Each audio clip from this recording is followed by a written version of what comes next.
Did you know the FBI has an elite code-breaking team? Their job is to crack any encrypted evidence that might contain hidden messages. Imagine stumbling upon a piece of evidence with secret codes embedded in it. It's up to these brilliant minds on the decoding team to unravel the mystery. This team is exceptionally skilled, but occasionally, they encounter puzzles that are so challenging, even they can't solve them. When this happens, they sometimes reach out to the public for help, asking if anyone can crack the code. Today's story revolves around one of these seemingly unsolvable riddles. All right, let's jump into today's story. At around 5 p.m. on June 25, 1999, a man named Ricky McCormick stumbled into an emergency room in St. Louis, Missouri, clutching his chest and complaining that he couldn't breathe. He explained that he had asthma and that earlier in the day, he had been mowing the lawn, which might have triggered an harm. Regardless, he was clearly in distress and needed help. Ricky, who was 41 years old, had struggled with heart and lung problems his entire life. So, his arrival at the ER in such a state wasn't all that unusual for him. The hospital staff did what they always did for patients with breathing difficulties. They quickly took Ricky to an exam room, hooked him up to monitors to check his heart rate and oxygen levels, and began their assessment. However, once in the exam room, Ricky started acting strangely. He was agitated, constantly looking around the room as if he was on edge, and sweating profusely. Whenever he spoke, his words tumbled out so rapidly that it was difficult to understand him. Despite his odd behavior, the monitors showed that Ricky's heart was beating normally, and his oxygen levels were fine. When the doctor examined him, it was clear that something was off, but there were no physical signs of a serious issue. The medical staff concluded that whatever was troubling Ricky was likely psychological. Ricky did have a history of psychological issues. He was known for telling wild, unbelievable stories about himself, claiming to be a talented singer about to go on tour, a prince, or even a medical student. His family suspected he might have bipolar disorder or schizophrenia, both of which can severely disrupt normal thinking. Despite encouragement from friends and family, Ricky never sought help for his mental health problems. This led to a life that spiraled out of control. He dropped out of high school, spent time in jail, and ended up living in a dangerous, low-income part of St. Louis, a city plagued by gang violence in 1999. Ricky hated living there, but he had no means to leave. He didn't even have a stable place to live, bouncing between his mother's, aunt's, and girlfriend's homes. He worked odd night shifts when he could, but his time was mostly spent chain-smoking cigarettes and drinking copious amounts of coffee. Back at the ER, Ricky had been in the exam room for less than an hour when the doctor returned and told him he was okay to be discharged. Ricky immediately protested, insisting he needed to stay, but the doctor simply handed him the discharge papers. About 15 minutes later, a nurse entered the room to collect the paperwork, only to find Ricky still sitting on the exam bed, fidgeting with the papers on his lap, which were mostly blank except for his signature at the bottom. When the nurse approached him, Ricky looked up, shrugged, and admitted, "I don't know how to read or write. Can you help me?" The nurse, feeling sympathy for Ricky, who appeared thin, frail, and down on his luck, sat down and helped him fill out the paperwork. Afterward, when she walked him to the hospital's front entrance, Ricky asked if he could stay in the lobby for the night instead of going home. The nurse, knowing it was against the rules, glanced around and, seeing that it was a quiet night, agreed on the condition that he didn't disturb anyone. Ricky thanked her profusely and settled in a corner of the lobby, far from the front desk and entrance. He sat down, folded his arms, and fixated on the hospital's front door, as if expecting someone to walk in at any moment. The nurse, assuming Ricky might be homeless based on his appearance and behavior, returned to her station. Over the next several hours, she periodically checked the lobby, expecting to find Ricky asleep in his corner. But every time she looked, he was still sitting upright, arms crossed, eyes locked on the front door, as if he was waiting for something or someone to arrive. The nurse allowed Ricky to stay, letting him do his thing. Later that morning, at around 11:30 a.m., when the kind nurse who had permitted Ricky to remain in the lobby was finishing her shift, a new team of nurses arrived. They immediately noticed Ricky still sitting in the corner for no apparent reason. Concerned, they approached him, asking if he was all right and what he was doing there. Instead of engaging with them, Ricky simply got up, walked out of the hospital, and left without explanation. After leaving the hospital, Ricky headed to a nearby payphone and called his girlfriend, Sandy. When Sandy answered, she instantly recognized Ricky's voice, but she could tell something was off. He sounded exhausted and disoriented. Concerned, she asked if he was okay and what was going on. Ricky mentioned that he had spent the night at the hospital, though he didn't clarify that he had stayed in the lobby rather than being admitted as a patient. To Sandy, it didn't matter where he stayed. The fact that he was at the hospital again raised serious concerns, especially since this was the second time that week. Just a few days earlier, Ricky had visited a different hospital in St. Louis, complaining of chest pains and difficulty breathing. He was admitted for a couple of days, but the doctors eventually concluded there was nothing physically wrong with him, suspecting instead that his issues were psychological. Sandy had been growing increasingly worried about Ricky, especially since he had been acting extremely paranoid in recent weeks. Anytime someone passed by outside her apartment, Ricky would jump as if expecting them to burst in at any moment. But whenever Sandy asked what was troubling him, Ricky refused to elaborate.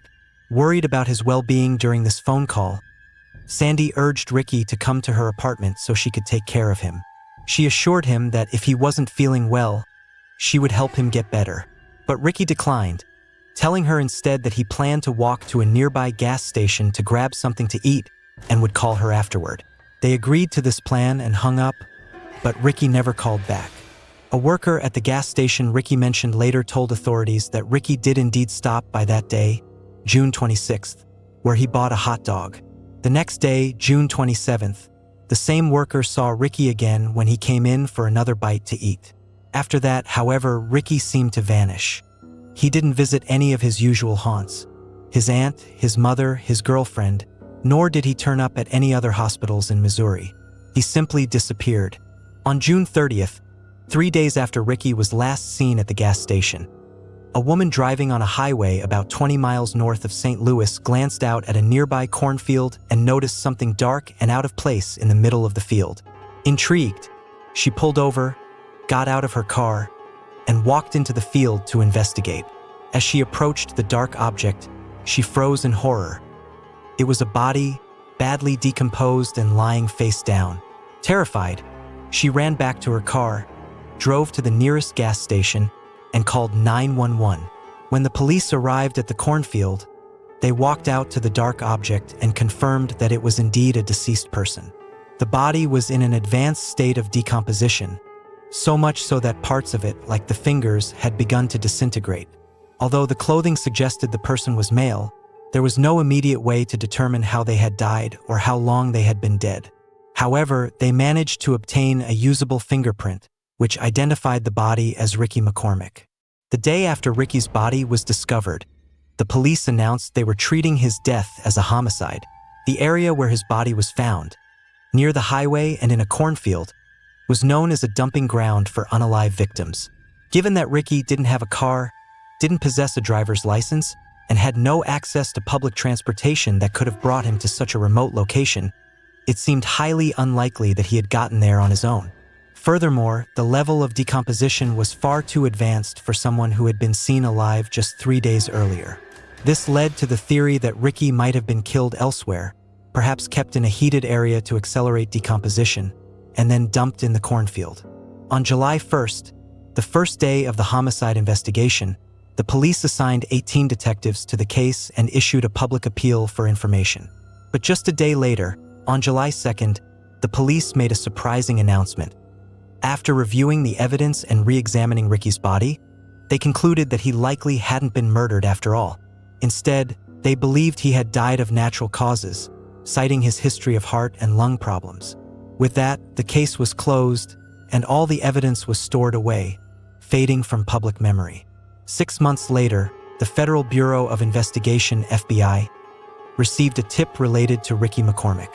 The FBI was investigating a major drug dealer in St. Louis who was allegedly ordering hits on his rivals.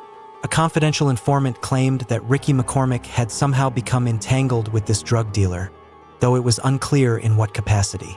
This tip puzzled the FBI. Why would a high-profile drug dealer be involved with someone like Ricky, who was clearly struggling with severe mental health issues and barely getting by? Despite the confusion, the FBI followed up on the tip because it was considered credible. When the FBI reached out to the local police who had investigated Ricky's death, they requested his file, which included all the evidence collected during the investigation. As soon as the FBI reviewed the file, they noticed that the local police had overlooked a rather peculiar piece of evidence found in Ricky's pocket. This intriguing discovery was swiftly sent to FBI headquarters in Quantico, where it ended up on the desk of a forensic analyst named Dan Olson. Although relatively new to the FBI at the time, Dan was known for his disciplined and methodical approach. He immediately began analyzing the strange evidence, trying to determine its significance in relation to Ricky and the drug dealer. Perhaps, he thought, it could even answer how Ricky was connected to this criminal. Despite Dan's diligent efforts and the use of various experts and advanced computer programs, the meaning behind the evidence remained elusive. While Dan was engrossed in this mystery, the FBI's investigation into the major drug dealer in St. Louis reached a turning point. The dealer was arrested on fire weapon and drug charges. With the primary suspect now behind bars and Ricky already dead, the FBI's interest in linking Ricky to the drug dealer waned, and the investigation was deprioritized. Reluctantly, Dan had to set aside the enigmatic evidence and move on to other cases. The evidence was returned to storage, and once again, Ricky McCormick's case faded from focus. However, Dan never fully let go of the mystery. The strange piece of evidence continued to haunt him, lingering in the back of his mind. Fast forward 22 years, and Dan Olson had risen to a senior position within the FBI, now overseeing the cryptanalysis and racketeering records unit. This unit specialized in code breaking, tasked with uncovering hidden messages embedded in various forms of evidence. With this new authority, Dan decided to revisit the puzzling evidence from Ricky McCormick's case. He realized he needed to know what it meant, once and for all.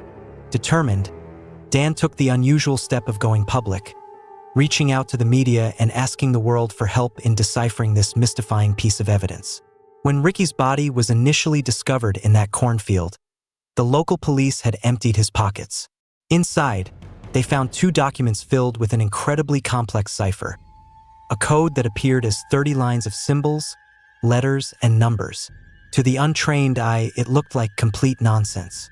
But to experts like Dan and his team, these symbols could indicate that a secret message was hidden within the documents, provided someone could crack the code. Despite all efforts, no one had been able to break the cipher, leaving the mystery unsolved. The burning question remained: how did someone like Ricky, who was barely literate and known to be mentally ill, come into possession of such an elaborate cipher? If Ricky didn't create these codes himself, then who did, and why would they entrust them to him? It seemed implausible that anyone would give Ricky such sensitive information, especially if it was meant to be kept secret. Moreover, the circumstances surrounding Ricky's death were still shrouded in mystery. How did he end up in that cornfield? How did he die? And what role, if any, did the ciphers play in his fate? Many, including law enforcement, believe that the key to understanding Ricky's connection to the St. Louis drug lord and the truth behind his death lies in decoding these 2 cryptic documents. But until the ciphers are cracked, the mystery remains unsolved. What we do know is that in the weeks leading up to his death, Ricky became increasingly paranoid, seemingly terrified of someone or something. His frequent trips to the hospital may have been his attempt to find refuge, but whatever or whoever Ricky feared ultimately caught up with him. The cryptic codes found in Ricky McCormick's pockets hold secrets that, to this day, remain unsolved. Was he truly entangled in something much darker than we can imagine? As long as the cipher remains uncracked, Ricky's death will remain a haunting mystery. Was he an unwitting messenger for dangerous criminals? Or was there something far more sinister at play? One thing's for sure: this case will continue to chill those who seek the truth. Thank you for joining us on this eerie journey. If you enjoyed this mysterious tale, make sure to like, share, and subscribe for more unsettling stories that will keep you on the edge of your seat. Stay safe, stay curious, and we'll see you in the next one.